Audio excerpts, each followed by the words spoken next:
Hold him. Now you listen to me, you hillbilly punk who thinks the world's still round. I'm here to tell you it's not. It's flat!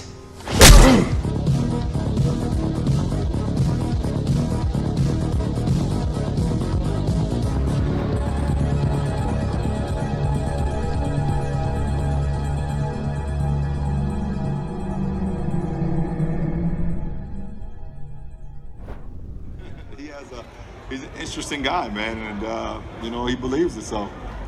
Kyrie, the Earth is flat, right? Yeah. Yeah. Yeah. So, whatever. The Earth is flat. That's news. That's news. Here we go. This is the Truth Frequency Radio Network. We are TFR. Truth Frequency Radio.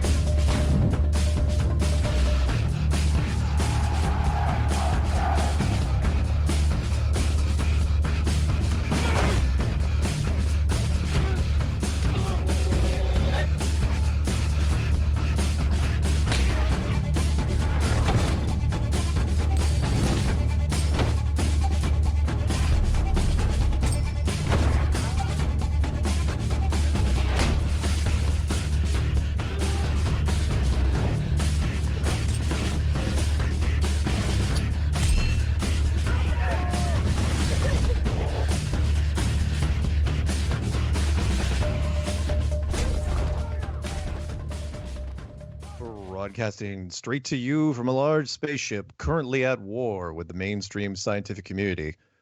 Meanwhile, the peanut gallery is falling to Earth at 340 miles per hour, attempting to beat the speed of the free-falling booster rockets from today's SpaceX launch. Or was it the opening scene to the new remake of Heavy Metal, the movie? I'll let you guys decide, but you can kind of see where I'm going with this for my theme for tonight. It's going to be SpaceX.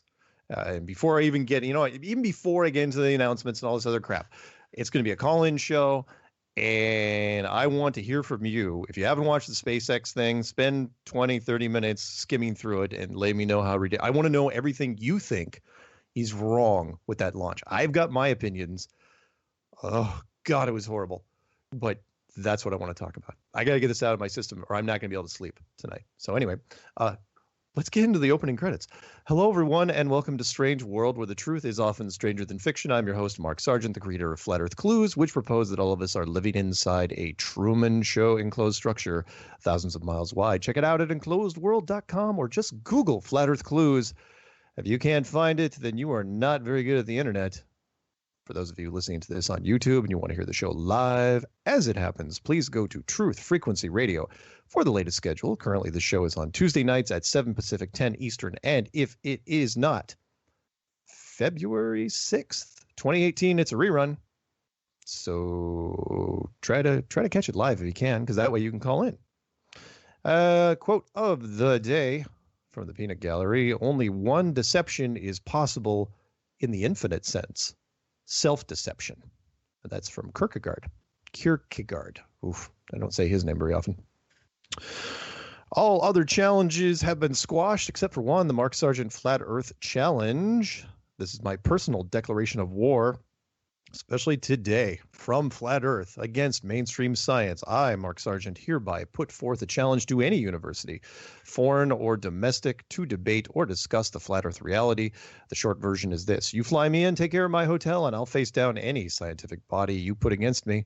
My only debate requirement is that you have someone with a master's degree in physical science either participating in or supervising the event. Accept this challenge, and you'll be treated with respect. If not, then you're just cowards hiding behind empty equations.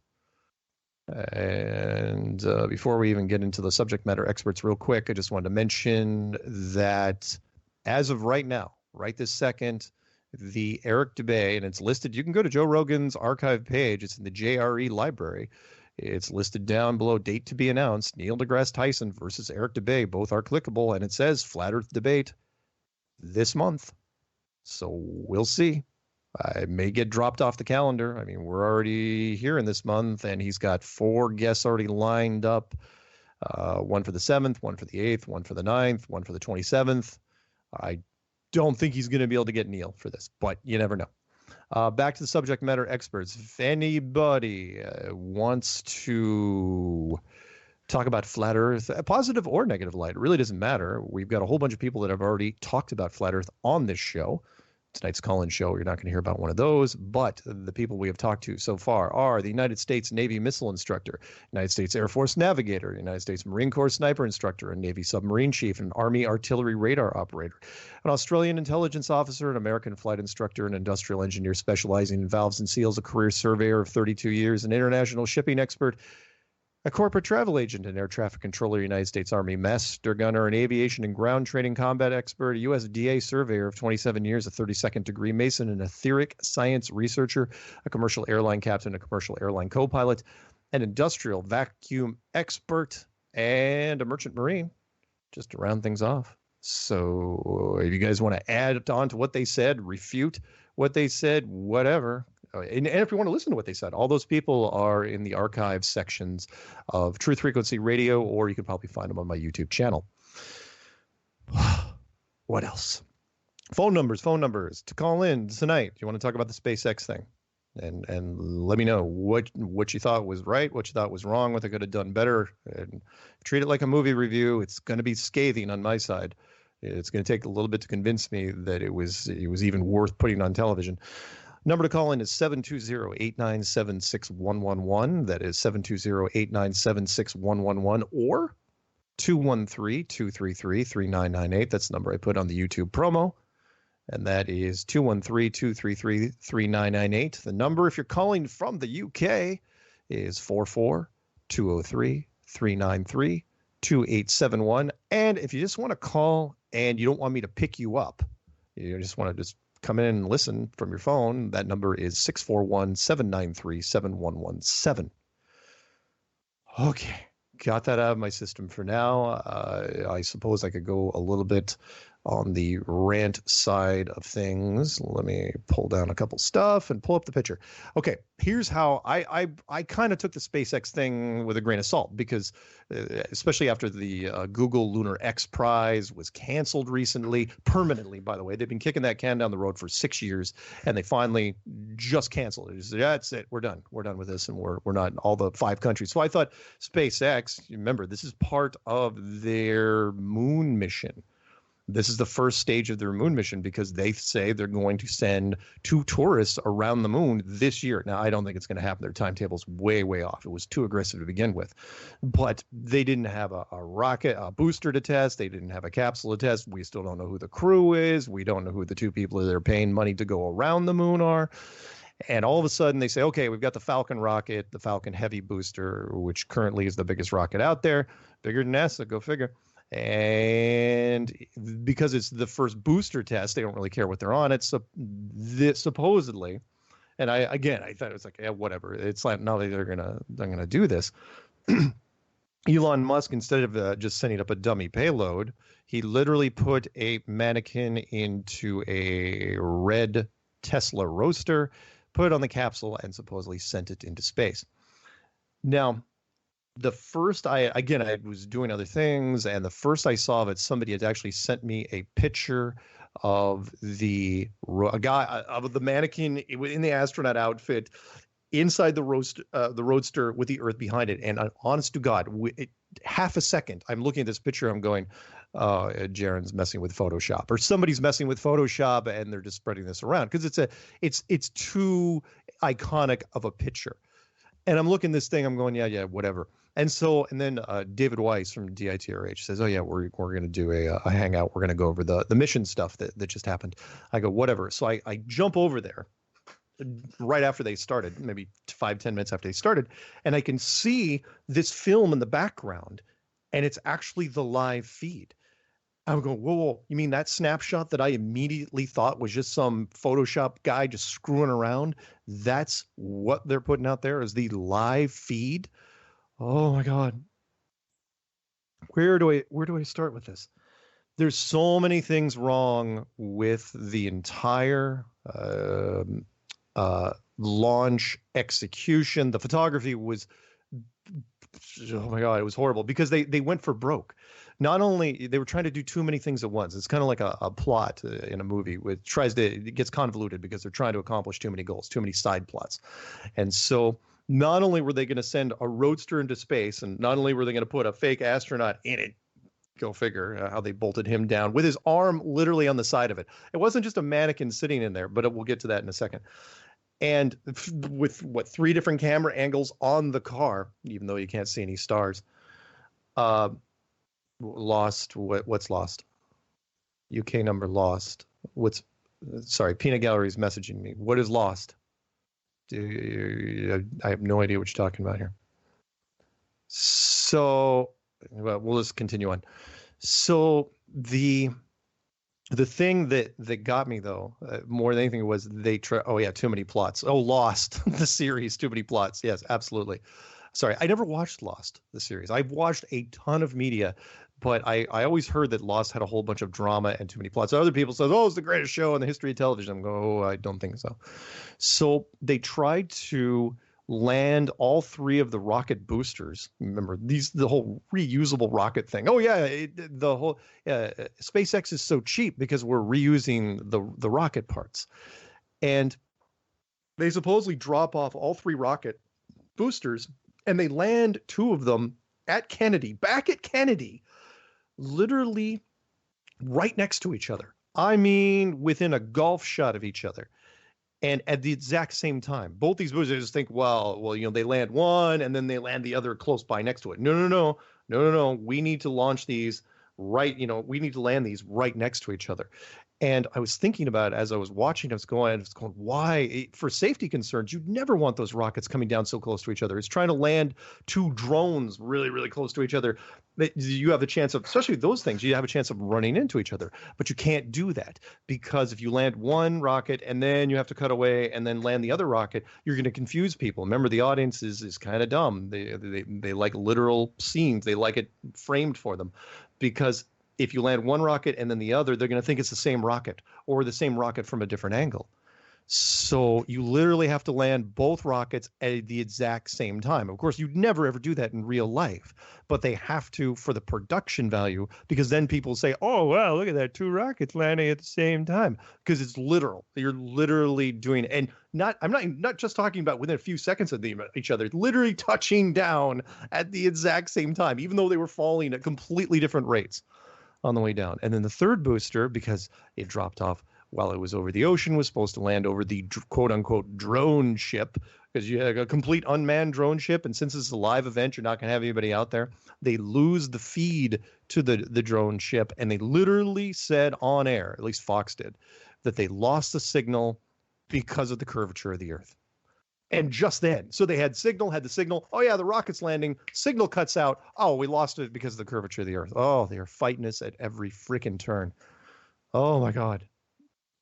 So awful. So awful. And then you think, okay, well, that's it, right? No. Then they cut to, and it's still, the feed's still out there now. You can look it up now. A lot of people are watching. At one point, I think there was 125,000 people watching the live stream.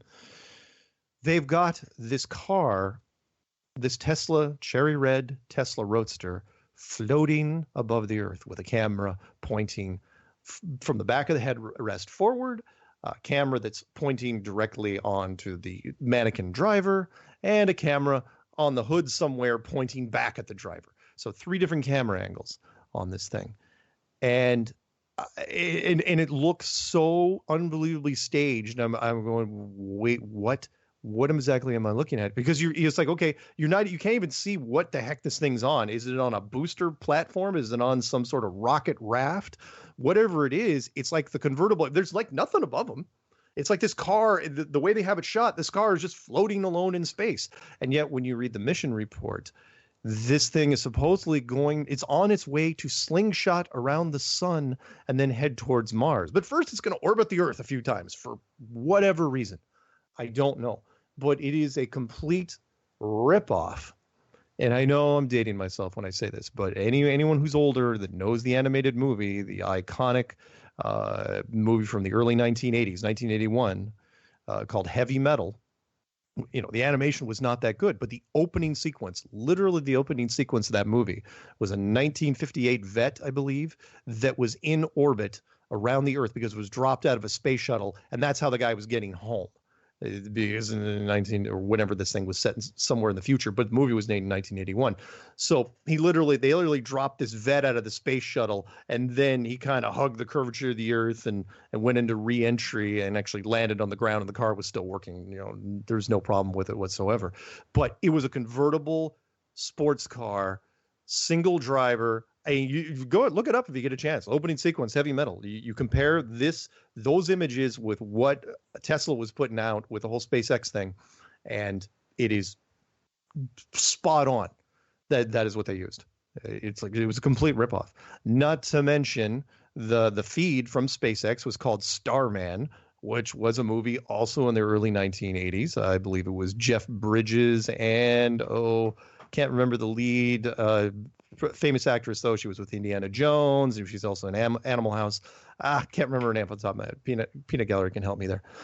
And so there's two movie references right there. Again, remember what I said in the clues. They're mixing science fiction with real life, intersplicing it, and you fill in the gaps. So the feed is called Starman. They use an opening clip from Heavy Metal, which was just an animated movie. The first part was set in space. Oh, God. What else? Also, and let me see if I'm the first one to call this out. You know what I thought? Because I was always a big fan of Max Malone. Karen Allen. Yep, that was her name. And you recognize her. She was a young girl that was dating the teacher in Animal House. She was Indiana Jones' girlfriend in the first Indiana Jones movie. She's a fine actress, done some great stuff. She was like I considered A-list in the late 70s, early 80s. She was great. Anyway. Max Malone was really good at finding things that were missing. He was the guy that tipped me off to the fact that no astronaut in space has ever taken the camera and spun around 360 degrees. It didn't do it on the moon, didn't do it on Gemini, didn't do it on Mercury, and any of the Apollo program. And so now not only do I look for things that are there, but I also look for things that aren't there. And do you know what I noticed when I was looking at this car? And hopefully the Peanut Gallery will pick up on this as I say this. I'm looking at this car, and because you're looking at it from multiple angles, and I'm going, wait a minute, there's something really missing here. Do you know what's missing when you're looking at that car and the astronaut and all this stuff? Remember, this is America, and I don't care if it's America. If you're in some sort of democratic society, you know what's missing? Marketing. There's no advertising. That car. Remember, this is going to be a national feed, and it's going to be picked up by every news agency that's out there. This thing should be plastered with SpaceX and Tesla and anybody else. It should look like a freaking NASCAR car. There should be stickers and decals, and the hood should be covered. This thing should. We're not talking about a lot of extra money, right? If you're going to spend $100 million on a rocket, well, then why aren't you advertising the hell out of this? Unless you're afraid of what happens if everything goes wrong. If there's a slip up in the grid, if there's a slip up in the matrix, where people all of a sudden realize, like, holy crap, this thing's fake, where it really becomes obvious, then your name's all over it. You signed it. But I thought that was really interesting. It's like, well, it's his personal Roadster. It's like, I don't care. He's a businessman. The man is known for business investments. Why isn't every square inch of that car covered in advertising? At the very least for SpaceX and Tesla, since he's the CEO of both. Why not? A helmet should be, in fact, why not have that view screen? I know it says don't panic, which is, by the way, I'm sorry, I missed the third movie reference there. So we have Starman, we have Heavy Metal, and Don't Panic. If you see that, which is on the nav system of this car, which is just a sticker, it's not lit up. Where's Don't Panic from? Anybody? That's from Hitchhiker's Guide to the Galaxy. That's their big theme. Back of the book, I believe. Don't panic. Oh, my God. Oh, what else? What else should I go off of before I take calls? How about, I don't know. What else did you have to prep for that car before you got it ready? One, are you really sending it to Mars hoping aliens are going to pick it up, or do you rip out all the heavy things, like rip out the engine and rip out the heavy metal parts? Or, what else? Like, for example, the tires. At that atmosphere level, those tires would have exploded violently, would have exploded. They would have kept expanding and expanding. I mean, would have burst enough to where the fiberglass would have gotten really, really screwed up. Did anyone remember that? Did anyone talk about that? Did anyone even go into, is there a behind the scenes thing, prepping a car for space? Because remember, every liquid in there, I don't care if it's gasoline or there's quite a few liquids. You have transmissions fluid, you have oil, you have gasoline, you have window washer fluid, you have antifreeze. All these things, I don't care if it's antifreeze or not. This is supposedly the cold death of space. Everything would have frozen. What happens at that point? Are we going to get leaks? Do they burst the lines and all of a sudden you're going to see stuff, the cracks coming out of the hood? Wait, is the engine in the back of that thing? Doesn't really matter. There's going to be frozen fluid coming out of these things. Why not go into what the mannequin's made out of? How'd you bolt the mannequin's arm to the side of this thing? Oh, keep going on and on. What kind of glass? Is that glass? What happens to glass when you get it that cold, negative 200 degrees? Does anything happen to it? I don't know. Oh, right. It's electric, no gasoline. Sorry, I forgot. It's an electric car. That's a rookie mistake. But not really, because there's not many electric cars out there. The point is that if you get a chance, what I'm saying here, again, we can talk about this.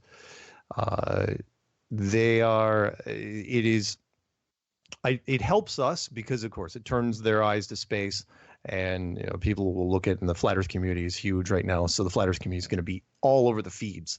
This thing's all over the place, and people will say, "Oh, it's fake, it's fake," and it does. It just looks so staged. I mean, the angles that they use, and plus there's stuff you don't see. What the heck is this car on? Why aren't the retro rockets firing? Why don't we see this thing heading straight for the sun? Why is it taking this slow, leisurely stroll around the Earth? And again, my big thing, remember, capitalism rules the day. Why is there no advertising on this car? At least on the car door and the hood and the helmet, and I don't know, every time a camera angle, you're talking about free advertising for your companies, SpaceX and Tesla. Do you want to sell any more Tesla cars? Because as far as I know, you're the first car ever, if any of the big car companies, GM, Ford, Chevy, all the imports, nobody's even bothered. Nobody's even attempted such a thing. So why aren't you maximizing it? Anyway, sorry, that's my little rant for now. I just had to get that early part out of my system. Let's see. Sorry, looking at my comments. Starman is also David Bowie. Yes, there's a Starman. Oh yeah, a song from 1972. Yeah, double meaning. Starman is a song from David Bowie, and it is also a movie. Yeah. So multiple media references. They're trying to tie it all in, make the fiction tie in to keeping it real. It's just, oh God. Oh, and the rockets touching down again. If you haven't seen it before, and what also killed them is because they did some very detailed computer animation, which they released as, oh wow, we're already coming up to the first break here. Didn't even realize they were doing elaborate computer animations, talking about, showing what the images were going to look like when they did this, and it was only slightly less quality than what they released today. Only slightly. The rest of it is oh my God. It is so frustrating to see stuff like this. Remember what I said? Elon Musk, every time, first I used to say every time he opened his mouth, I mean, he just made up these wild, amazing claims. Now, every time he pulls off a production, honestly, he should be a producer in Hollywood. Forget what he's doing now with SpaceX and Tesla. Go to Hollywood, man, because the stuff you're putting out is actually better than some of the lesser production houses. Remember the stuff we've heard from recently. Remember, this is just the first part. He said he's going to send 2 tourists around the moon this year. Also said he was going to solve Puerto Rico's power problems after the hurricane hit, and said he was going to develop a super jet that was going to fly from the United States to China, and I think in under 30 minutes, and cost less than a first class seat on a regular airplane. Oh my God! It says we were going to colonize Mars by 2030, even if you believed in the solar system and the heliocentric model, we don't have the technology for that sort of thing. Do not have the tech. It's a one-way trip because you burn up all the fuel getting there. There is no way. It's oh no, we'll manufacture fuel and store fuel there. What are you talking about? The distances in the solar system are vast if you believe in them.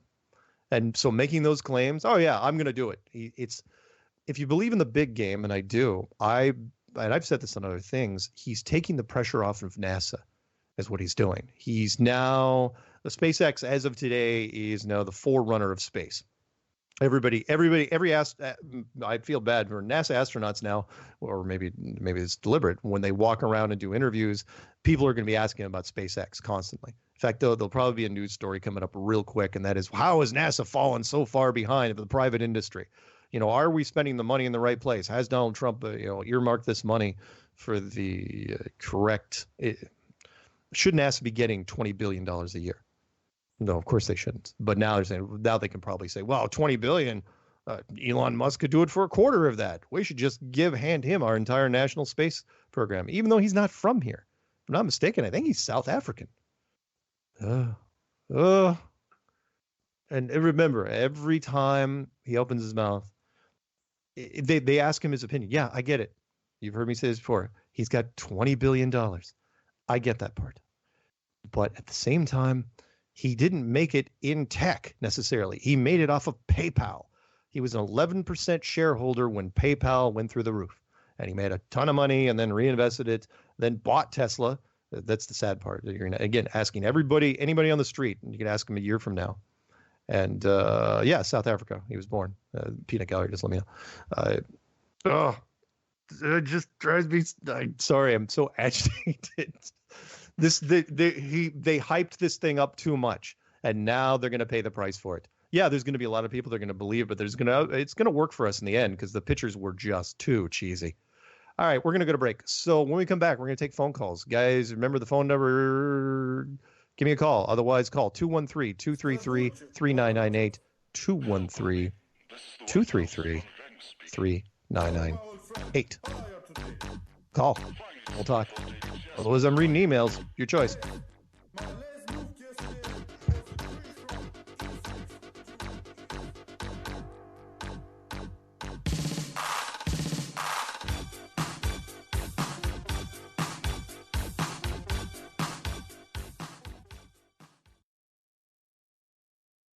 This is Truth Frequency Radio.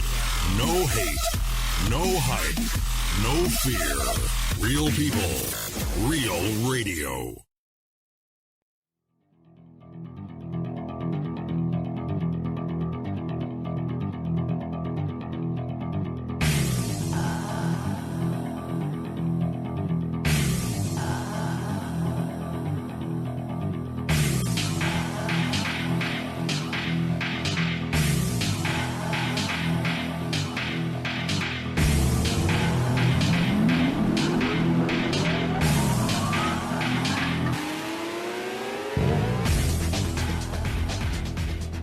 Welcome back to Strange World Part 2 of 4. It is Colin Show. We're talking about the SpaceX launch and what we hated about it. Although, if you want to call in and tell me what you love about it, that's great too. I may take a couple shots at you. We'll see. Phone number to call in is 213-233-3998. That is 213-233-3998. Or the old number works fine, the 720 number. You guys know who to call. Let's pick up Alhambra, California. California, what's going on? Yo, what's up, dude? Hey, man. How's it going? Going pretty good.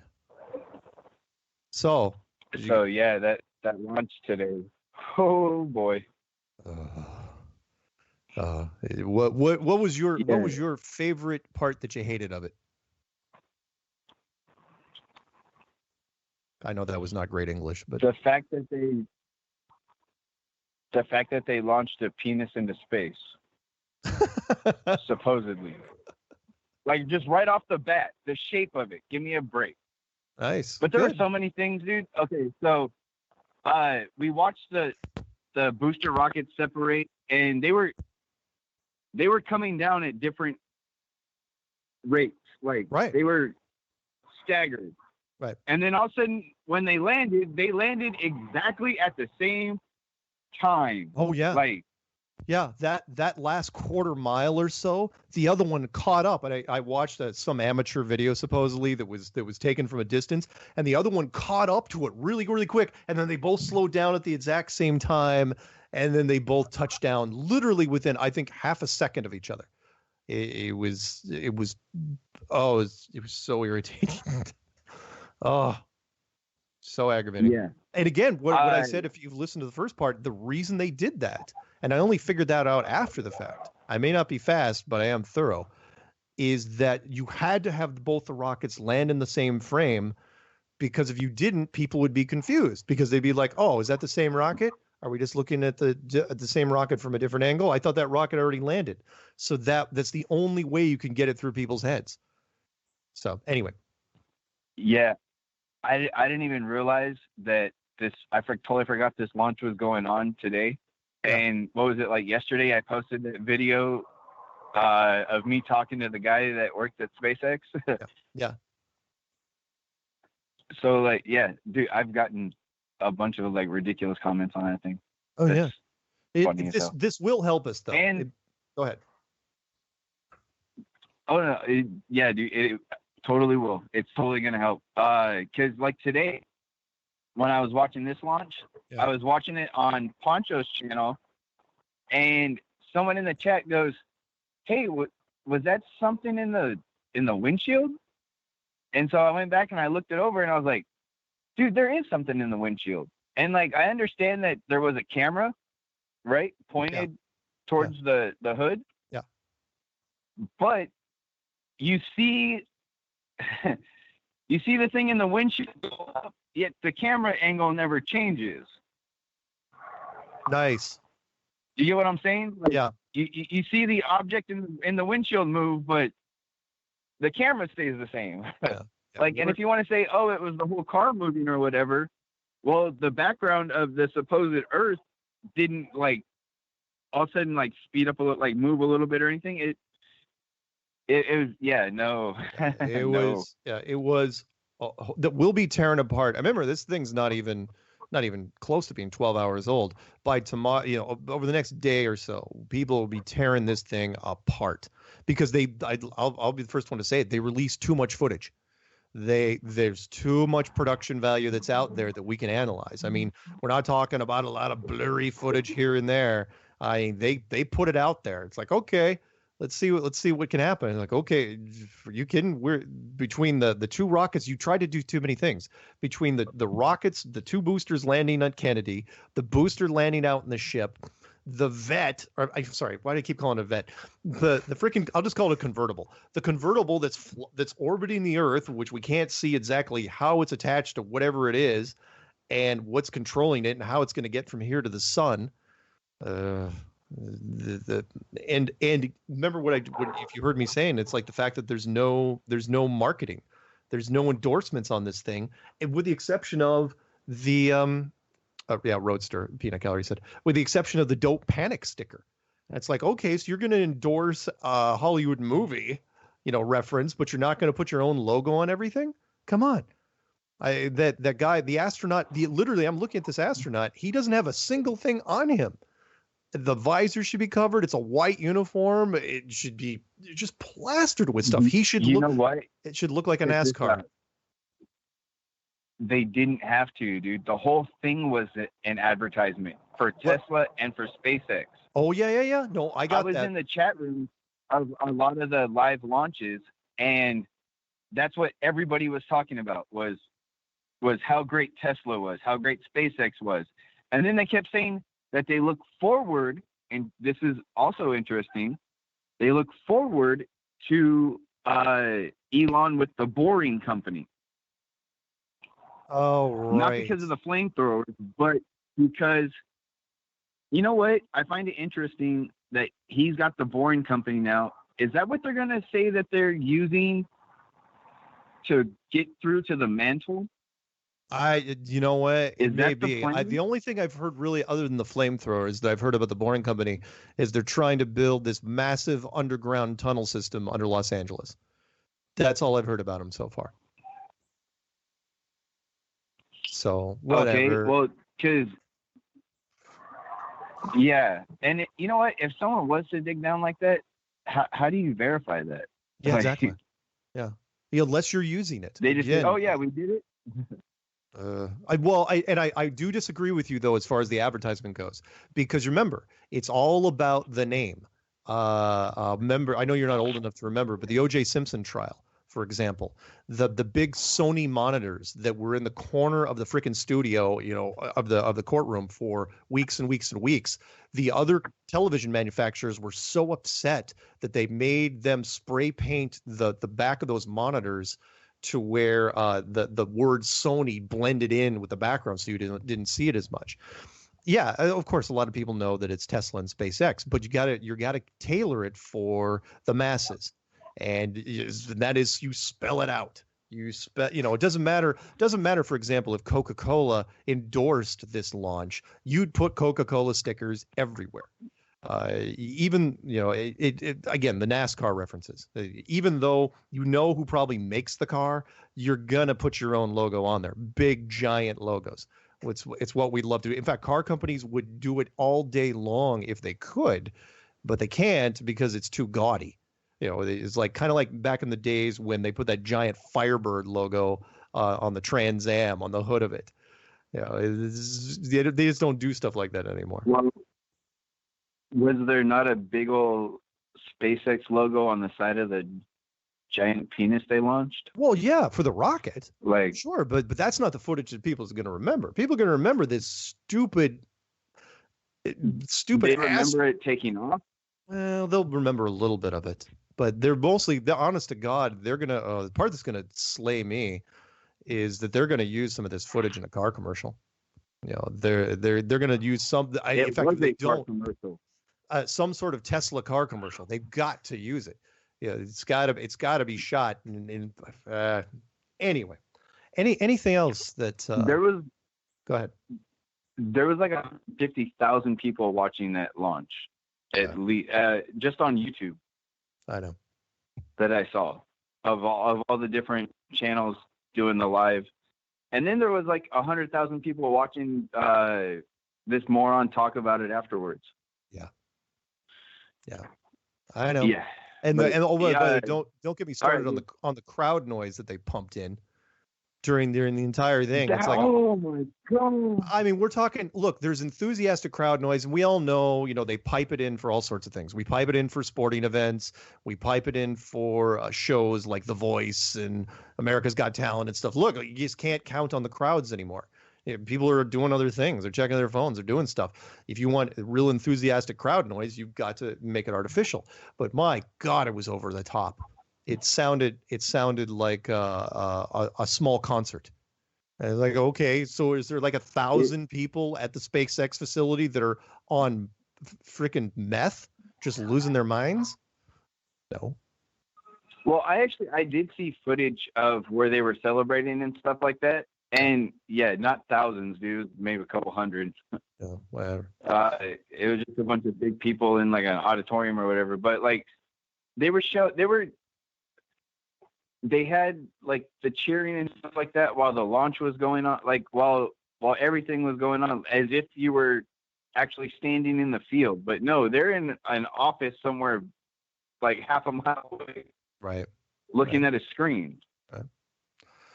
All right, like, man. Who's actually in the field watching this thing? I agree. Absolutely agree. All right, man. I gotta let you go. But hey, thanks for calling in. All right, boss. Peace out, man. Have a good night. See you, man. All right. Phone number to call in, guys, is 213-233-3998. That's 213-233-3998. Or 720-897-6111. And the person that was on just dropped off, which means I get a chance to squeeze in an email. And if you guys don't want me to read emails, well, you better pop up on the right-hand side of my screen. This one's called Flat Earth. Mark, got to start with the next generation, the ones who don't know and want to know. Too much corruption and corrupted. We still live in, and people act like they know without even knowing. I deprogrammed years ago. Just know you got folks with you on this journey. That was sent by Fele Wilson. Awesome. Thank you for that. Survival guide. I probably mentioned this to people. Hi, Mark. Sharif here. Met you in person at Flat Earth Conference 2017. Hey, by the way, I just got my hotel reservation booked for Flat Earth Conference 2018 in Denver. You got a long time before you have to do anything, but if you do want to book your hotel, they're not going to charge your credit card until the second week of November. So you got some time, but it is in Denver this year. Should be a lot of fun. Anyway, he goes on to say, I would be very interested in getting a copy of your survival guide. P.S. In the why didn't anyone think of that category, the caller on the last Strange World who brought up the issue of the lack of an airlock on any lunar module. Why didn't anyone think of that? It's a highest regards, Sharif Shalan. And yeah, if you guys want a survival guide, it's called Empty Shelves. I wrote it after the Katrina debacle. I'm happy to send it to you. All you have to do is send me an email at msargent23@comcast.net. That's msargent 23 at comcast.net. And just type in the word survival guide into the title or the body or whatever. It's only 2 megs. I'll shoot it to you. And if you want the coast-to-coast interviews, those are a little too big to send through email, so I'll send it to you through WeTransfer because I can't put my coast-to-coast interviews on YouTube because they will get struck down. All right, we got a call coming in from Arkansas, 870 area code. Arkansas, you were on with Strange World right now. What are we talking about? Let's talk a little bit about gravity. Okay. I actually became almost blind recently, so I've had a lot of time to sit and critically think about things. And so the thing I've been thinking about the last 2 weeks is, the big picture here. Mm-hmm. And so I come across one of your videos on YouTube one day, and, I was like, yeah, right, flat Earth. And then I watched it, and I was like, I'll keep an open mind. And you convinced me, and so I dug deeper, and I started thinking about things that most people don't think about. So let's talk about gravity for a minute. Sure. Now, I worked at Tyson Foods for a while, about 5 years. Okay. I was what they called a marinator, so I used an industrial vacuum tumbler to marinate chicken with. Mm-hmm. And that thing got up to about 25 HG. I'm not sure how much torque that is. It's probably pretty strong. But go ahead. Yeah, it's strong enough that it will lift up a 250-pound man who puts his arm up by it. Because I seen it happen one day. Somebody did that. Thank goodness we got him down before he lost his arm. Ooh. But thing about this is they use it for the chicken marination because it tears apart the chicken meat while it's in the tumbler. So it stretches it out and it lets the marination get into it better. Okay. So now you put this in the universe and you think about gravity. And in fact, vacuum is the complete opposite of gravity. Yeah. Not only that, a much more powerful measurable force than gravity.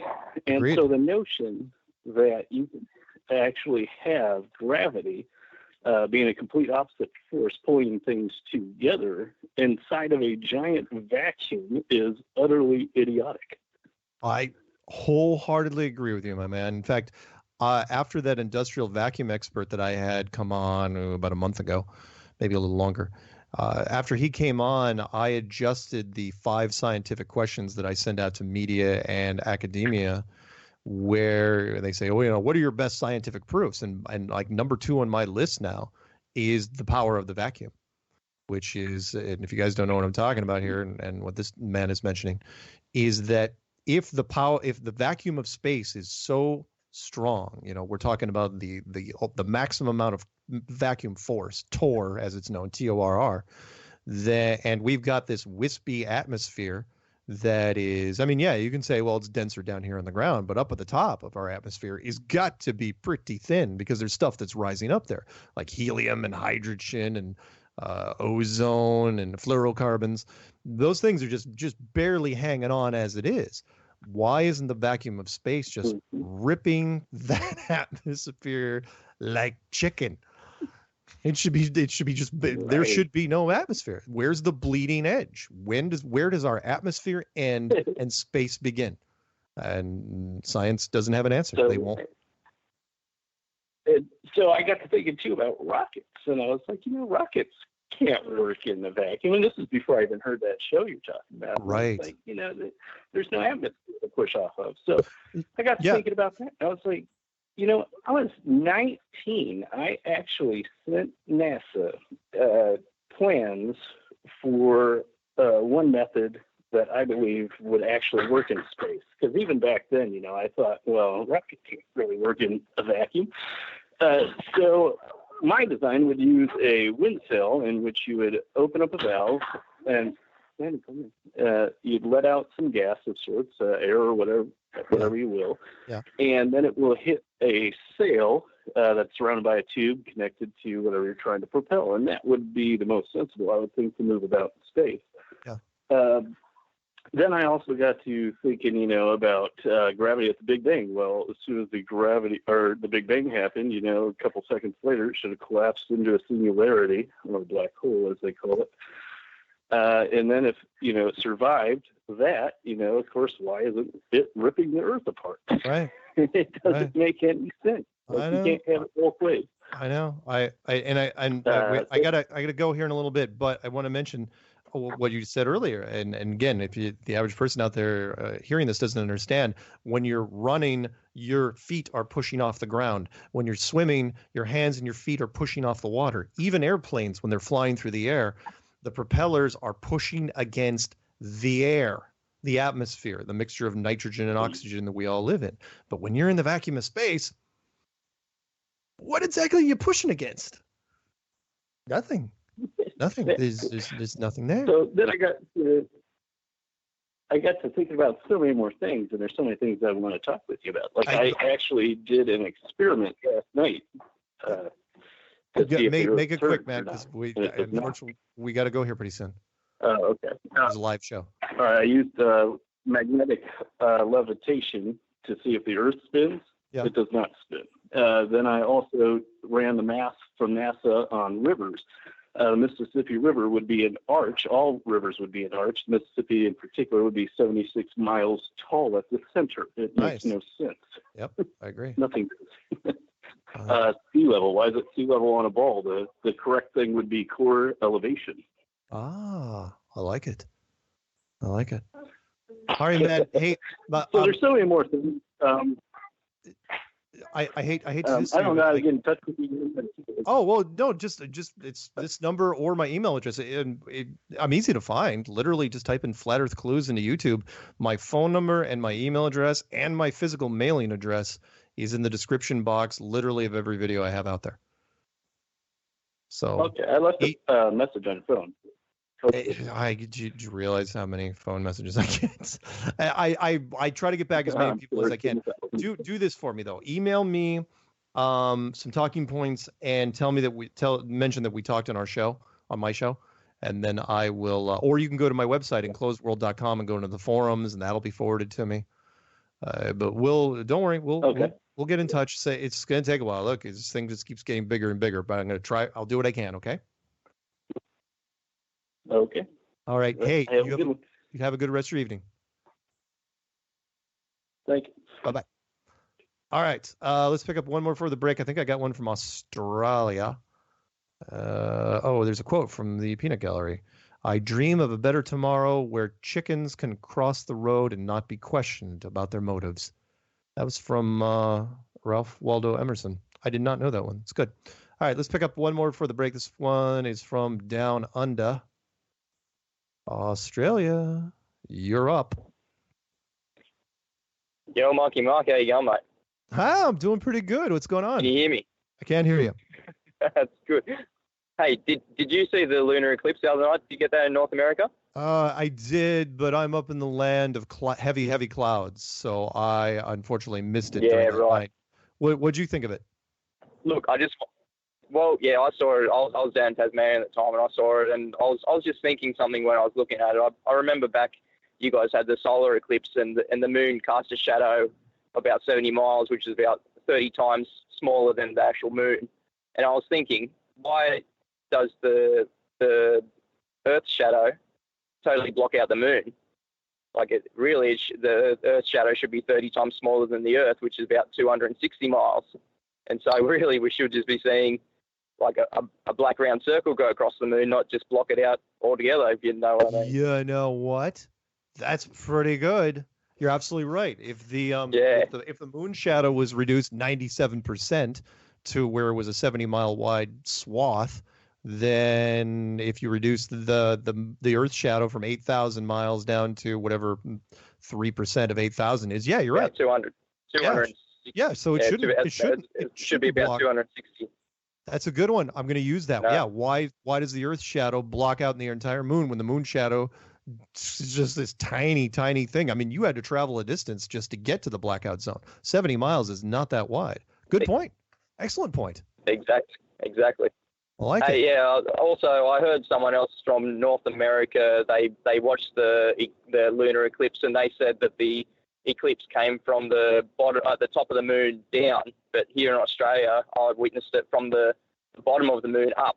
Like, really, it should no matter where you see it from, it should be going the same way. Right. No matter where you're viewing it from. Right. Like something outside of the Earth. Yeah, it's a good one. Good one. Yeah, the lunar eclipse again. Every space event helps us. I love that part.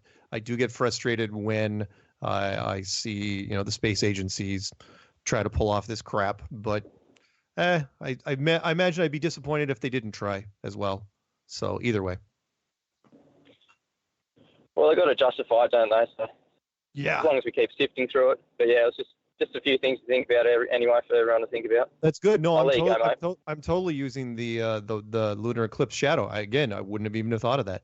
And that is, if the moon one was reduced so far, then why wasn't the Earth one? Why is the Earth one? In fact, the Earth one's it's just this giant, it's not even close. It just takes over the whole thing.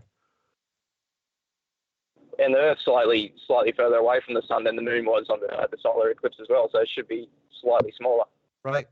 If that makes any difference. I mean, not a ton, but anyway, have a good night. All right. Hey, you have a good one. Thank you for calling in from all the way over there. And I know it's 3 days from now over in Australia. Yeah, everything's gone mental here. NASA's been outed, and it's going to be great. You wait to the future, mate. Nice. Thanks, man. Thanks for calling from the future.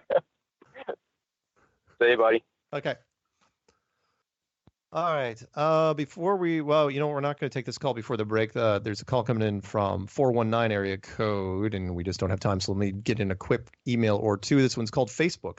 Mark, do you have a Facebook page? Personal or for the clues or strange world? Can't find anything. That's my main source of info. Thanks, Ryan from Pittsburgh. No, I do not have a Facebook page. I'm stretched pretty thin as it is. To be honest, I've got my fingers in enough things that I don't even have time to answer all the emails and the phone calls and the comments. Don't even get me started on the comments and YouTube. I can't even begin to catch up with those things, nor do I really want to, because there's a lot of trolls in there. But so I don't even read a lot of the comments, but I do appreciate them. The people, I glance at them every once in a while. So when we come back from the break, we'll pick up Ohio and anybody else after that. Phone number to call in is 213-233-3998. That is 213-233-3998 or 720-897-6111. Both numbers really do the same thing, just one gets routed through a different method. The 213 number actually goes straight into the station. Oh yeah, by the way, if you're calling in from the UK, it is 44-203-393-2871. Stay tuned.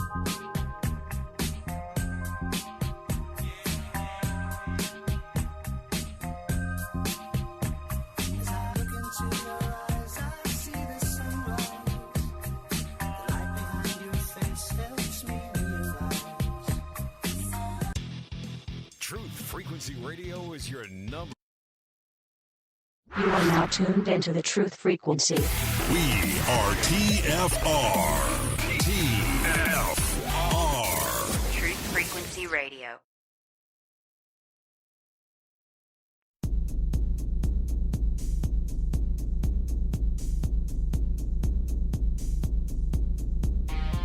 Major Kong. Major Kong. Primary target the ICBM complex at Laputa. Switch all receiver circuits to CRM discriminators. What's cooking on the threat board? Nothing. Alright, tell you what you're gonna do, old buddy. You're gonna give Elmo and Charlie a flash and bump everything up to condition ready to stand by the call, okay? Major Kong. Major Kong. Hey, what about Major Kong? Clear and plain and coming through fine. What about It's great to be fine. What about Major What's happened? You see the string in my leg, Scar. What about Major I never told you. Hey, what about Major Kong? Welcome back to Strange World, part 3 of 4. And you know what? There's a call on hold, and after that, we'll probably go to Flat Earth News. Maybe. We'll see. I got a lot of stuff I got to go through eventually. So this one's 419 area code. 419 out in Toledo, Ohio. Are you there? Yeah, I'm here, and it is cold here. Well, that's a good way to open up. I'm sorry that it's cold. You're not outside, are you? I was, but I just came in, so I'm warming up. Okay. I just wanted to say something random. Okay. Yeah, I just got out of a bad relationship, but in the bad relationship, I spread out the news of this flat Earth and put it to her how it really is. And guess what she did? She researched it. Are you ready? Yeah. She researched it, and boom, she thinks the world's flat now. But so I just don't want people to give up hope. What? Whether or not you get along with your whatever. That's inspiring. That's awesome. I mean, seriously, like we were really good for a bit, but then we were really bad. Well, relationships are tough. I'm not one to probably give you lessons because I never got married. I was one of those silly holdouts that only marry for true love. That's what I always was told, and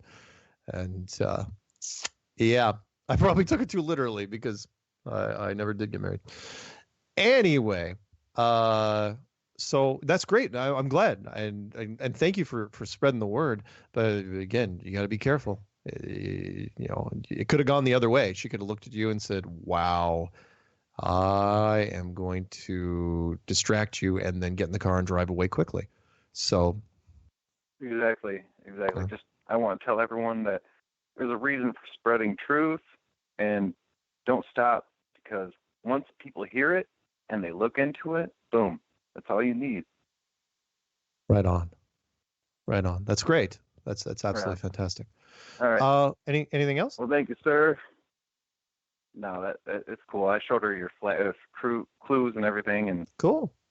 It just worked out when it came to knowledge. But that's great. That's great. And I'm glad you called in. Again, it takes some doing just to call. A lot of people don't like calling in shows. They get real freaked out. So because I don't know why some people think I'm an ogre, and it's like, what are you gonna say? It better be smart or you're an idiot. But whatever. Yeah, right. I showed her you on ABC News and everything. Oh, cool. That was a fun interview, and I'm glad that they finally put that out. I was a little worried they were going to kill that story, but they didn't. Me too. It took what, like 5 months? No. It didn't take that long. It took at least 6 weeks though. That's a long time, considering. I mean, the conference is long over, and now it's like, oh yeah, by the way, Flat Earth conference. Like, really? Because that was in November. So whatever. Right. Yeah, but they didn't. They know that the story. Some stories age pretty well, and that one did, because a lot of people in their market didn't know about the Flat Earth conference, so they could have released it in April, and no one would have known the difference. So, but it worked. Yeah, but come on, that got thousands of people thinking, like, wait. Oh yeah, there's a you flat bet Earth it did. conference? What is flat Earth? Oh yeah, and there was enough media that were feeding off each other. Just about everybody that was there. In fact, I just found out just yesterday that there was a French team. There are a French journalist that was there for a magazine in France, and they released their story. But we never saw it because the word, but flat Earth is something different in French. It's terra plate. So, Terra plate. Yeah, you're right. So anyone wants to have fun, just type in flat Earth, convert it to your favorite language, and then type in that term into Google. It's amazing. I mean, there's a whole nother series of things out there. But being Americans, we don't really look at it. It's like, if it's not American, who cares? So whatever. Anyway, I gotta run. But thanks for calling in. Okay, man. Yes, but I'll talk to you later, man. Okay, I'll see you. All right. Bye. All right, let's go to Utah. I think it's Utah. 385. Oh, my eyes are just so tired. 385, are you there? Yeah, you got it. It's Salt Lake. Hey, Salt Lake. What's going on? Hey, Jeremiah here. So I'm actually glad I got to hear that last caller touched on pretty much everything I wanted to touch on tonight. Oh, okay. To be honest with you, Mark, you are the second person that I've been able to call since I started getting into the flat Earth thing. Well, I'm both happy and sad for you because I know there's more people around, but you don't know who they are. It's not like we're wearing, special things. Absolutely. I mean, I had a conversation over the weekend. I think this is what kind of pushed me to call Jaron last night on his show. Oh, cool. I had a friend, good friend, known for years, just one of the best guys I've ever known. He's been posting all these rebuttal videos on NASA and physics and all that stuff. So I get into him. I tell him, look, do you really think we landed on the moon? And we probably had a back and forth conversation for about an hour. Oh, boy. Towards the end of it, he finally said, look, there's nothing I can show you that's going to prove the globe to you. And I said, you're absolutely right. There's nothing you can show me. Uh-oh. Can't hear you. Salt Lake. Salt Lake, are you there? Salt Lake. He dropped off. That was his friend killing him with a crossbow, probably. While we're waiting for him to come back, because I'm not going to pick somebody else until he comes back, let's see if we can grab this one. This one's called Reverse Engineering the Globe, Any Errors? Hi, Mark. I was wondering if you knew of any globe reverse engineering errors. What I mean by that is we speculate that the powers that be reverse engineered the globe from the flat plane. If that is the case, have you come across anything that just does not add up? For example, when the fact that noon would be nighttime in June due to the Earth being on the other side of the sun, they simply reverse engineered the amount of rotation the Earth makes in one day to be 361 degrees instead of 360. So in 6 months, the Earth has rotated a full 180 degrees, making this a moot point. By the way, I'm so thankful the universe made it to where we don't have to adjust our clocks by 12 hours every day, 6 months. We got so lucky. So while they have reverse engineered a lot of stuff, is there anything you can think of that they couldn't account for? Thanks for your show. It is now my favorite flat Earth show on the internet. Chris Berry. I don't know if I actually comprehended what I just read. So at nighttime, we expected the powers to be reverse engineered the globe from the flat plane.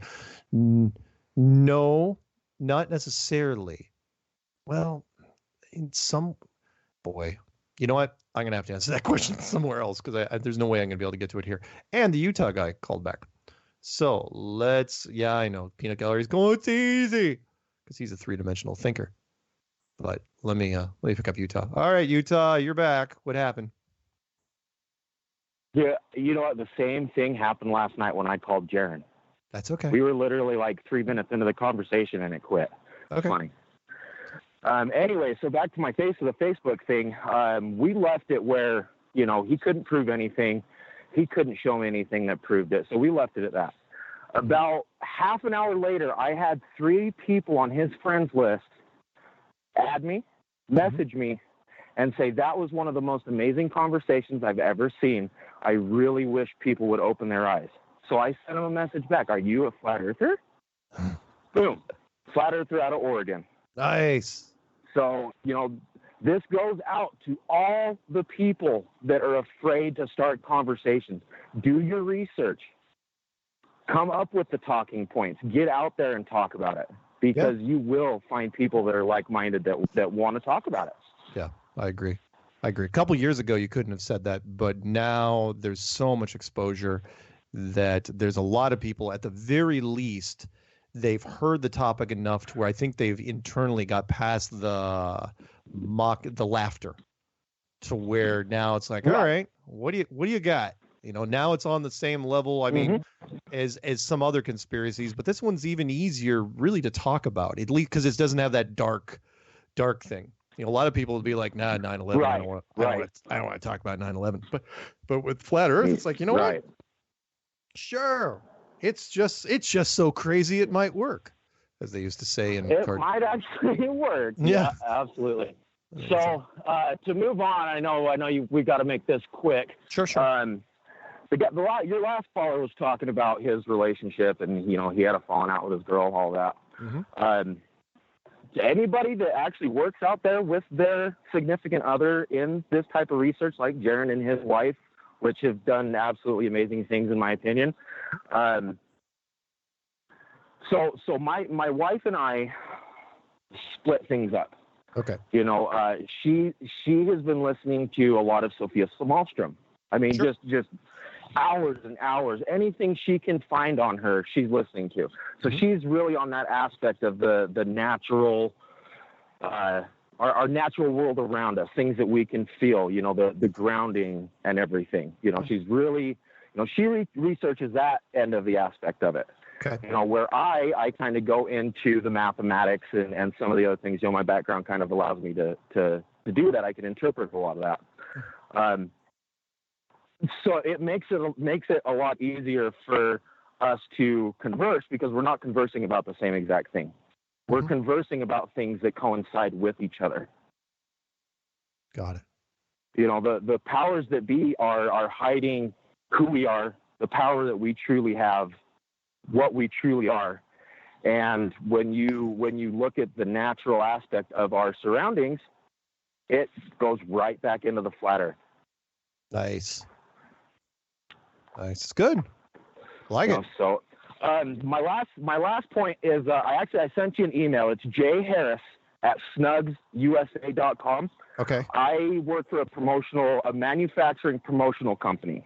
Okay. They make lanyards, personal care products. I can put flat Earth on anything. Oh, cool. I just see your email just came in now. Yeah. Perfect. So if with FE18 coming up, I told Jaron last night, anything you guys want to start getting FE18 put on, Google Flat Earth clues, anything. Okay. I'm talking, we can go even lip balms. We can put Flat Earth 18, start passing those out to people, start getting the word out. Right on. I like it. I'll look through your stuff. That's outstanding, man. Thank you. Yeah, absolutely. Do it. And again, if we can come up with any kind of graphic, I can throw it on any type of product. So you guys, anybody who's listening, any of you flat earthers out there, any of you guys that are actually doing videos, so the guys that I know that I follow, I hate to use this word, but I follow religiously. Oh, I know. I say that word all the time. D Marble has been doing some awesome things. You guys get the word out. I'm willing to make sure that we get products out to everybody. All right, cool. That sounds great. Thank you. Thank you for that. I will look at your stuff. No problem. All right, cool. All right. Absolutely. Well, hey, send me an email. We'll do it. All right, I will. Hey, I appreciate you guys. You keep up the good work, Mark. We'll talk to you soon. All right. Thanks, man. Bye-bye. Thank you. Bye. All right. Let's go to a neighbor of that guy, Denver, Colorado. There I spent 20 years back in the day. Denver, Colorado, 303. You're on. Hey, Denver. Tony from Denver. Thanks for taking my call, Mark. Hey, I am happy to take your call. What are we talking about? My mom, Carol, she's called your show before. Okay. And I wanted to read her short text she sent me today and get you to respond to her. Sure. So it goes, just watch the launch of the rocket at Cape Canaveral, showing photos of it all the way out in space. The 3 main fuel tanks coming back, landing the 3 legs back near where it was launched. It was a private company, and the main part has a Tesla car, and it can go out in space or wherever it wants to. And it showed pictures from the rocket passing from where others orbit around the Earth. The Earth is not flat, definitely round. Sorry. Oh, so she's not really a. Was she ever a flat person, or is she just a globe believer? Period. No, she called and argued with you before, and she definitely thinks we live on a spinning ball. Again, the conditioning is really, really heavy. I don't blame her. Look, everybody in the flat earth community, and I mean everybody, started out as a globe believer. And the SpaceX thing that was launched today, where they supposedly sent a car into space with a mannequin astronaut, which they're going to slingshot around the sun and head towards Mars. Oh my God. And they landed all 3 of the rocket boosters back down on Earth, 2 of them at Cape Kennedy, the NASA plant, the NASA landing pads. And then the the 3rd one out on the drone barge, or drone boat, as they call it. Yeah, the footage, we're going to tear that apart. I mean, we already have been tearing it apart this afternoon. Did you want me to respond to her? Did you want me to? Yeah, honestly, let's put it this way. One of the litmus tests, one of the tests that we give anybody that wants to be a flat earther you're trying to convert. I know probably shouldn't say that word because it does sound kind of religious, but that's okay. Is, do they believe in the moon landings? Even before you take them to flat earth, you got to take them there. Which is, do they believe that the Americans landed on the moon? If they do, 100%, no doubt in their mind, you might want to spend your effort somewhere else, because there's some, especially, look, if she's older and she's an older, proud American, that was a very big moment for Americans back in the 60s, where everyone was glued to their television set. It's like, wow, it's surreal. It's fantastic. It's wonderful. Go team, wave the flag. And to come back now and say, oh, yeah, by the way, we didn't actually go. They're just messing with you. Some people don't, it really screws it. Depending on how old they are, it's almost like trying to convince them they're adopted. Because some people say, well, what does it really matter if it's flat or not? I go, well, it's kind of like, the adopted thing. It doesn't matter until you start believing it. The second you start believing you're adopted, you start revisiting a whole bunch of memories in your head going all back years and years and decades. Same thing with flat earth, which is, once you start, you can tell them. Again, your job, again, I know it can be frustrating, but don't forget that it's not your job to convince them. Yeah, just give them the seed, put the idea in their head, and let them run with it. And say, you know what, this is what I think. I mean, I've got people to this day that are still chewing on this thing after months, where they say, I don't believe it. And the next 2, 3, sometimes a month or 2 later, they'll write me an email saying, all right, what about this? Okay, what about this? And so in her case, I'm sorry if this is causing any stress between you and her. But it's to be expected. Anyway, sorry, I was rambling there. Why does SpaceX get to launch from the Cape, but we have to pay Russia to send our astronauts to the ISS from Tajikistan? That is an excellent question. Or why are we not landing anything back on the water, capsules back on the water anymore? Why are we always landing them now in Russian airspace? Because it's controlled. It's easy to control, and they don't question a lot of things like we do over here in the States. They take their, the conspiracies aren't as accepted as they are here. I mean, we have television shows that are dedicated to conspiracies. Over there, I don't think they execute you or anything like that. But yeah, good point. Why does SpaceX get to launch? Yeah. Yeah, why does SpaceX get to do I have anything? another one for you. Go ahead. The secret Antarctic tech revealed using Fitbit. Have you seen that giant secret base in the shape of a letter C down there? Yeah, I did see that. Where the Fitbit thing. What do you think of Somebody that? showed. Yeah, that's some fascinating stuff right there. And again, shows you how technology can bite you in the ass, which is Fitbit. For those of you who don't know and don't exercise as much as you should, it's a little exercise software program that you wear on your wrist like a wristwatch. It just looks like an ordinary wristwatch, but it tracks everything you do and blood pressure. But because it's tech, it also tracks everywhere you've been. Because, you want to know where you jogged and where you rode your bike and stuff like that.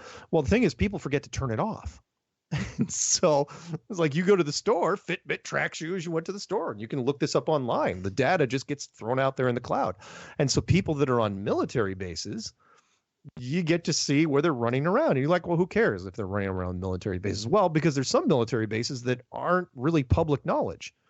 And so there's people walking around in the desert in the middle of nowhere that were showing. And then, the guy was panning down. Luckily, he looked down there, and he was going all the way down to Antarctica. And he's going, why are there facilities down in the middle of nowhere down in Antarctica? Really, not just the one in the shape of a letter C. Look up some of the other ones that are out there. There's some that are next to a Russian airport, a Russian airstrip, which looks like it's the side of a frickin' mountain. And it's obviously a multi-level structure, and there's people walking around it. And it's huge. It's monstrous. And it's like, that's what I would expect. There's the military's down there in a big way. And for what reason? We kind of know, but other people don't. Anyway, anything else before I let you go? Because I'm trying to get one more in before the break. Hey, thanks for taking my call, Mark. Have a great night. Hey, you have a good one. Thanks. Say hi to your mom for me. All right. And my other call dropped. God, it's always that way, isn't it? Oh, let's read a quote. This is from the Peanut Gallery. Well, it's not from the Peanut Gallery. It's just a quote he sent me. One of the saddest lessons in history is this. If we've been bamboozled long enough, we tend to reject any evidence of the bamboozle. We're no longer interested in finding out the truth. The bamboozle has captured us. It's simply too painful to acknowledge, even to ourselves, that we've been taken. Once you give a charlatan power over you, you almost never get it back. And that's from Carl Sagan. And that's really that's Carl's long way of saying a Mark Twain quote, which is, it's easier to fool somebody than to convince them they've been fooled. That's true. I mean, look at the show Punked with Ashton Kutcher. You can punk people all day long, but if you do it long enough, because it's embarrassing to be admitted to admit for you to admit that you've been tricked. It's embarrassing to you, and people don't like to admit that. And if it's gone on for long enough, they will absolutely go into denial about it. True story. Don't let me forget, guys. The last 5 minutes of the show, there's an inspirational email that came in. I want to read that before we sign off for tonight, but that's after the break. Let's go to, before we get another call. By the way, 720-897-6111 or 213-233-3998. You can call in. And tomorrow, I should have mentioned this earlier.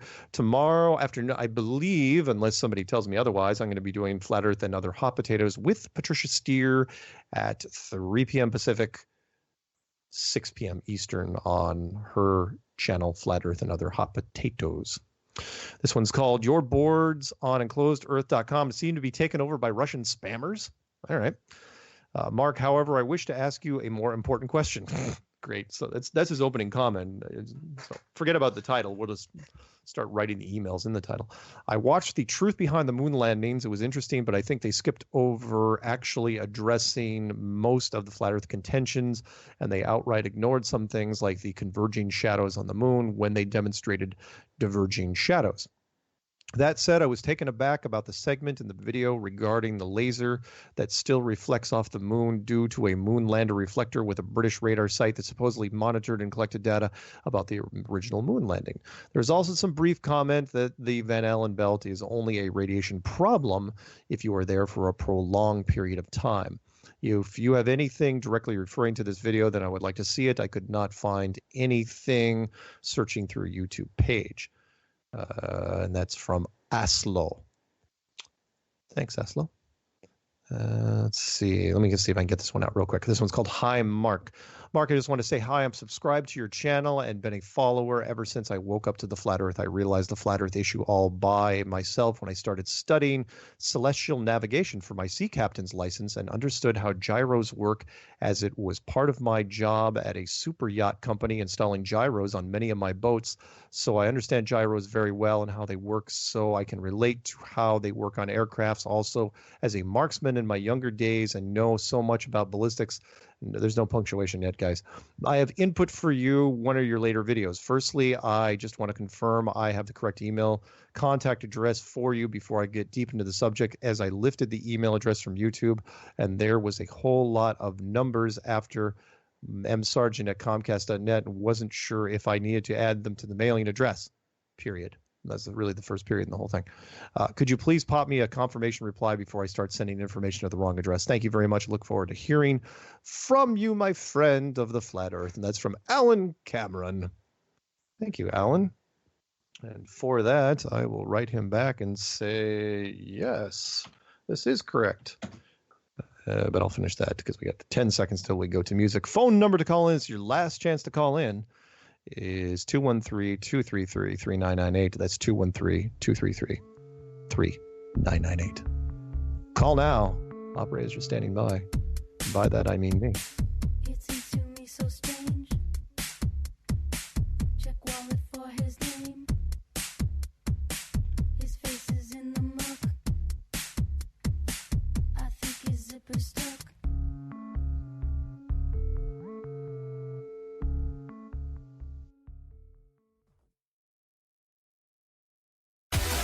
No hate, no hype, no fear. You're listening to Truth Frequency Radio. We are TFR.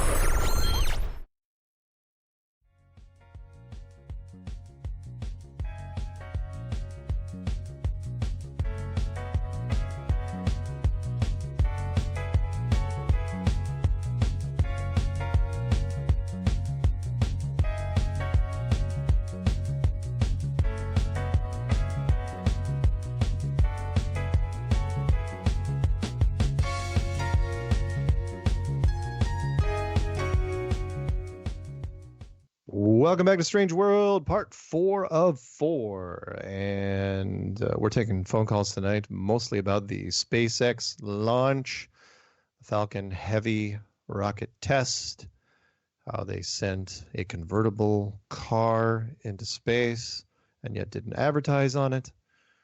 And they landed 3 boosters, and now we're probably going to get a whole bunch of military contracts because of it. Yeah. Couldn't make this up if I tried. And the pictures are horrible.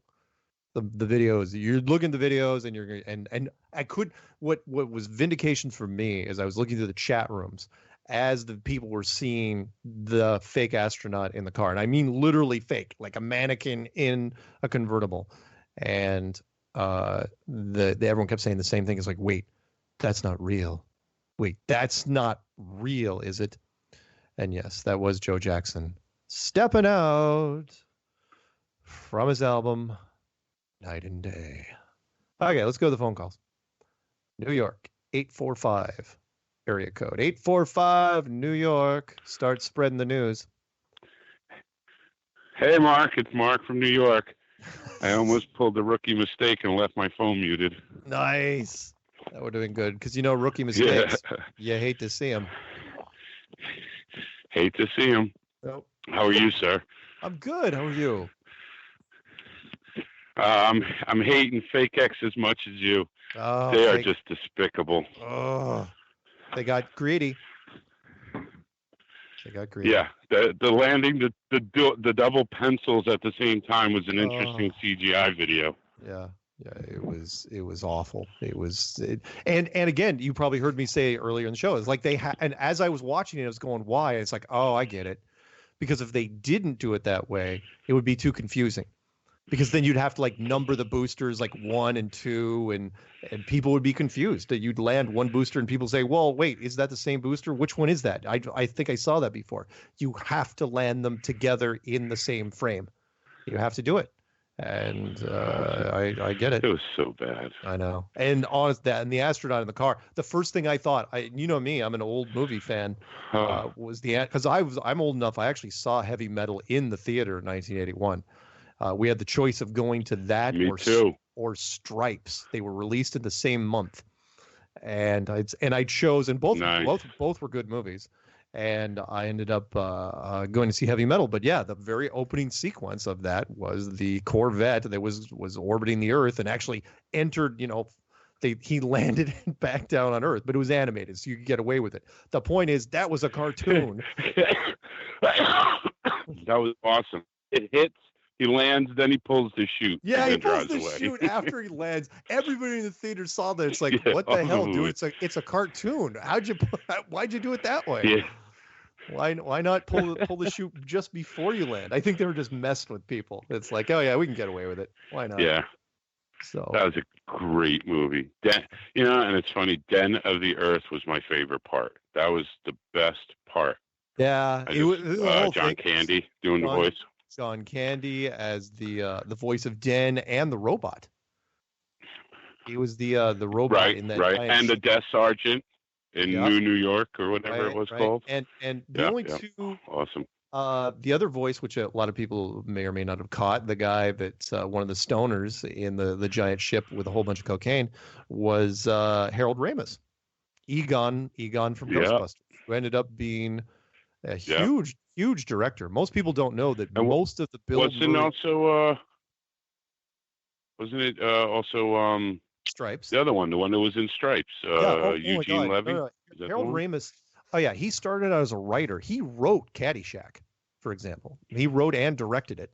Nice. And then just about every Bill Murray movie you saw from the 80s, from all the 80s and part of the 90s, Harold Ramis was behind the camera. He was the one that was directing. So he directed like Groundhog Day. He was there. I think he wrote also one of Bill Murray's one of my favorite camp movies, which was Meatballs. One of Bill Murray's. Go on. I was gonna say, go on. You got it. That's one of my favorites. Yeah. I love that stuff. So anyway, and he's not with us us anymore. How about that car?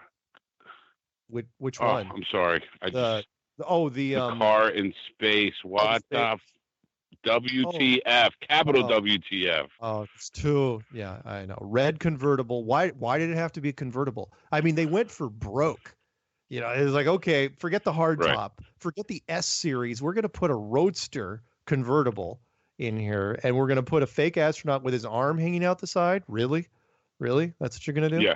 Yeah. Total copy of Heavy Metal. Oh, total copy. Is that vehicle supposed to be an operational vehicle, an actual car? From what I understand, or it's just a mock-up that they no. From what I understand, that's from his personal collection. I would have thought it's like, well, why not lighten the load a little bit? Take out a few 100 pounds, right? You don't have to send up the whole thing. But if you do that, then you're spending a lot of money retrofitting the car. And he says, well, I want it for the aliens to find when it leaves the solar system. I was like, okay. All right, I see what you're kind of doing there. It seemed weird when it was rotating around and the Earth was behind it. If you look through that left front wheel, you could see the Earth through the wheel. That there was no suspension, no brakes, and like a strut bar or something that comes down to, I guess, whatever's holding it in place. Sure. Well, hell, dude. And then I got issues with the rubber, the glass. Oh yeah. For all we know, temperatures, they don't. Oh yeah, if there was air in those tires, I'm excited about it too. No, it's okay. If there were air in those tires, the tires would have exploded violently, and would have shredded the fiberglass. Absolutely. For all we know, we're shown this and we're saying, well, it's a car. It looks like a car. It must be car size. Don't forget that space shuttle crap that they were pulling back in the 80s when they shrunk the space shuttle down to what the thing was, 3.5 feet long. So we could be looking at a miniature for all we know. Yeah, so we're going to be tearing this thing apart. I mean, it looked like it had a windshield in it, and I don't know, but that drastic of temperature change going from minus 250 to plus 250 when it goes into shade and back to sun would shatter that thing. I mean, you could crack your windshield on a cold day when you go out and you turn your heater on. Right.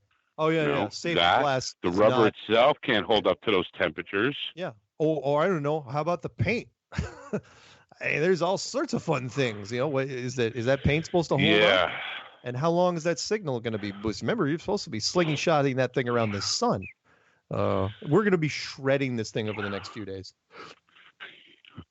And the way the Earth is moving in the background, I understand it's rotating and moving away, but it does. I don't know, maybe perspective. I don't know what you want to call it, but the way it was moving didn't even seem right. Nothing about it. Nothing about it felt real. I still have yet to seen a graphic unless somebody maybe will send it to me. What exactly was the car sitting on? Meaning, okay, we got the car part, but what about the rocket part that's actually guiding the car? What does that look like? How is this whole thing set up? All we know is there's a car with 3 cameras on it. So where's the rest of it? And did you see that cut at the end of the live feed where it looked like something hit the rocket itself? Yeah. Did you see that? Yeah. That little clip? Yeah. Yeah. Holy cow, what is that? I don't know. There's just a lot of things. But remember, this is early. It just happened. And not even, again, we're only 8 hours after the fact, not even 8 hours. So they are unbelievable. Yeah, it's going to be, and it they're just reaching. helps us. Yeah, it's only going to help us because now everyone's going to reference anytime you look up space stuff, they are going to it's going to cross-reference with us. We're all over the forums, so I'm not worried. Right? Look at FakeX. Oh my goodness. Yep. Oh man. What a crazy If he continues with this, you're right. remember this is only the first part. He's supposed to use this booster system now. He might have shot himself in the foot. It's like, okay, now the booster system works. Okay, what's your excuse for not sending somebody to the moon? Because this is the booster that's supposed to send a capsule to the moon. So you going to fake the whole thing? You actually going to go to the moon and back? Is that what you're going to do? Yeah. Just throw them in a spacesuit in one of your Tesla SUVs. They'll be fine. Nice. Yeah, put him in S class. Ridiculous. Yeah. Anyway, I have a couple calls I got to pick up before I got to. I'll hurry up. What do you got? Oh, I got a quote for you. Okay, what's the quote? Now I got a quote. And I know we've said this before. Travel is fatal to prejudice, bigotry, and narrow-mindedness. And the only reason I'm bringing it up is because I'm just lately the trolls have been. I mean, and not me. I don't give a shit. They call me a show, whatever. Right. But it's like they're being so mean to these people, and you never met them. You never gotten off the couch. You never got out of your mom's basement, and you just say all this rotten, nasty stuff, man. And I'm not that person. I don't like it. If I got a problem with you, I'd rather talk to your face. I just hear you. Horrible. And I booked my room. For the conference. Oh, cool. Awesome, man. So I just got to order my ticket. Cool. Well, you don't have to get your ticket. All right, cool. You got a couple more calls? I do. Well, yeah, I was going to wait a little bit. Okay. Hey. Awesome. I'll let you go. Have a good night. You too. Love talking to you. Keep up the good work. Thanks. And let's just keep ripping apart FakeX. Gotcha. And Take shout care. out to everybody. Love all of you. All right. I'll see you, man. Bye-bye. Bye-bye. All right. Talk to you. Let's just jump right into it. Let's go to Minnesota. Then we'll try to pick up 510, and that'll probably be the end before I do my inspirational letter of the day or week or month or whatever. All right, Minnesota 612. What do you got? What about Bob? It's Wes. Wesley Stays Flat Earth News Talk. Wes. I'm not even going to say wait for it because you already did it. How you doing? I'm doing well. I didn't look up What About Bob. Was that directed by Harold Ramis? I don't know. I was just curious. That was one of my favorite movies. Yeah, that's excellent too. And I'm just a huge fan of Bill Murray movies. Quote for right. Oh wait, did I have a quote? I'm sorry. There was a quote for. I'm sorry, I missed this quote for Mark real quick. You missed the quote for Zulu. I got a quote for you too. Tell a man that there are 400 billion stars and he'll believe you. Tell him a bench has wet paint and he has to touch it. That's from Stephen Wright. And of course. You know what? That is so freaking true. As me being a remodeler, I'm telling you, people walk down, customers walk down. I just get done texturing and knocking down, is called a texture knockdown, on the walls. They come down and they go, oh, hey, is this wet? And they touch their finger as they're asking me. Nice. So, yeah, nice. I know what you're saying. Hey, what do you got? What was I going to say? Oh, I got sniped the other day on Sunday, and my channel's down again. Okay. So I'm fighting this one. I didn't delete the video. I wrote a really good response, to YouTube. And I also did a follow-up video and posted it because I actually caught the person who did it. They weren't thinking, and they clicked on a tab where they were in the Hangouts, and it shows who it is. Okay. So hopefully they'll do something about this guy because I'm getting sick and tired of it. I hear you, man. Cool. Well, stay strong and all that stuff. I hate to cut you short, but there's no, you go right ahead, man. I was just calling to say hi. Thanks, man. So, hey, glad you're back. Alrighty. All right, later. Talk to you soon. Bye-bye. All right, let's go to California, and then we'll end up maybe with Stanford, Connecticut, and then we'll read my letter, hopefully, real quick. California, are you there? Hey, Mark Pittsburgh, I'm here, man. How you doing? Pittsburgh, California, the city that shouldn't exist. What's going on? Oh, good. Am I coming in too hot? No, you're coming in fine. Wonderful. Yeah, I know you got a couple other calls. You want to get to that letter. The show tonight's been a real good call-in show. Thanks. Like the individual I've called in. And my short 2 cents on the SpaceX. First of all, I only heard about it via Globebusters last, because I typically catch up on their shows a week after, so I heard them talking about it. Right. And I was at the gym when it was going on, so they had a couple of people on the treadmills looking at it. So I'm not going to sit there and lie and say I looked at a whole lot of it, but naturally the one thing I'm looking over is I was looking over for the tip over point. And obviously, you see the point where it starts to tip over and it looks like, okay, why it's not still continuing to keep going up. But the surprising part, because it just wasn't registering, I was like, because I didn't look, I'm coming to this totally. I'm like, what is this? When Jaron went to the car shot, I thought they was just, like playing around with something. I thought they was filming something. Yep. But to hear you saying that this was supposed to have been. Yeah, I thought the going exact same thing. When I saw the car shot, I was going, oh, wow, Jaron's actually getting pretty good at this stuff. That's, he found a decent car shot with an astronaut in it. I go, I haven't seen that yet. And then all of a sudden people are going, no, dude, that's the live feed. What? Can't be the live feed. And then you're telling me that this thing is supposed to be going around the sun too? Yeah. Wow, man. Yeah. Unbelievable, man. Yeah. Unbelievable. Hey, I'm gonna just end it with that. Look forward to trying to call it next week, man. All Unbelievable. Right. That's all I can say. Go ahead and get some other calls. Talk to you later. Man. Thank you. Talk to you next time. Yes, sir. Keep it flat. Okay. Catch you on the next one, peace. Bye-bye. All right, this will be the last call, and I'm going to read my inspirational letter, and it is going to be 203, and I think I know who this guy is. What do you hate about SpaceX? Mark, this was the worst one ever. Would you agree? Oh yeah. Yeah, they put out way too much. Production, they gave away way too much with this one. Yep. I have an observation that would like people to look into. Every time they go up, or at least this one and the ones that I can remember, is when they show the Earth, it's always exactly 12 noon from the camera's point of view. There's never a Terminator line. Right.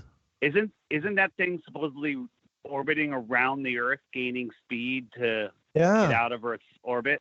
Yeah.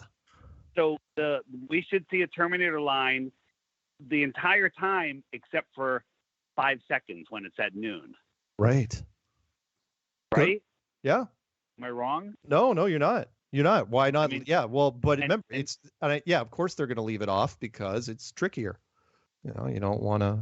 It's like, where is this line? Right, exactly? but doesn't that just proves, unless it was taking off at noon, heading directly for the sun, and not angling at all, with the camera pointing back at the Earth, that's the only way you would see a whole Earth. Otherwise, you would see a Terminator line moving around the Earth the whole time. Right. So Good. therefore, I think they faked it. There's going to be some fantastic observations over the next people. It's going to be, you and I won't even probably think about it. Someone's going to go and say, hey, what about this? It's like, holy shit, really? Yeah. It's where I love that I listened to a lot of you and Jaron when you were shredding that thing, but I loved watching the chat when everyone was in the chat going, when the car first showed up and people were going, wait, is somebody messing with us? No, wait, is that the real footage? Everyone kept asking, is that the real footage? It's like, yeah. You messaged me, and everyone's getting messages from all angles. Yeah, it's like, yeah, that's what they're putting out there. So I was like, oh man, how did the reflection of the Earth be on the driver's side door, and then we could see the Earth on the other side of the car, and then in front of the car? Or your point, which I love, was that how when the rocket boosters were landing, why did the camera identically land on the same spot? Why didn't one camera land on the one circle and the other camera land on the first circle? How'd that work? Getting a shock absorber for the antenna on the raft so it doesn't disconnect from the vibration. Whatever. Oh, and again, and remember what you probably heard me say, it's like, why did they land two rockets exactly right next to each other? I'm going, safety wise, you'd never do that. You'd have them land miles apart. In the press conference afterwards, someone asked Elon what made them make a decision to have both rockets land at the same time, and Elon said, well, actually, they staggered them, so they didn't land at the same time. But they did. They did. They landed literally within half a second of each other. Elon said that they didn't. Whatever. He can say that all he wants. The video is out there. They landed so perfectly. I was going, holy crap! You couldn't have asked. A movie set wouldn't have done that because it would have been too unbelievable. Anyway, any other quick things? Because unfortunately, I have to read this email before I shut down. Goodbye. Hey, have a good one. Thanks, man. See you. Bye. And he is going to continue on and attack SpaceX. Okay, I'm going to read my inspirational letter before we go. This one is literally called How Your Videos Changed My Life. Dear Mark, I wrote to you about a week ago just after discovering, as fate may have it, your Flat Earth interview on Mysterious Radio. Some people believe in coincidences. I do not. In fact, it was not even 2 full days after my girlfriend and I had revisited one of my favorite films, The Truman Show. After listening to your interview, I found myself absolutely overwhelmed with the need to know more.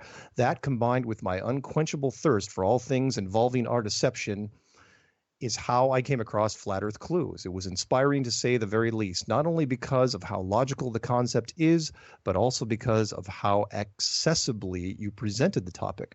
Just the fact that I could even reach out to you as one human being to another was such a wonderful thing all in itself. In this age of social media, it seems that ironically, we all too often lack that old familiar sense of interpersonal communication.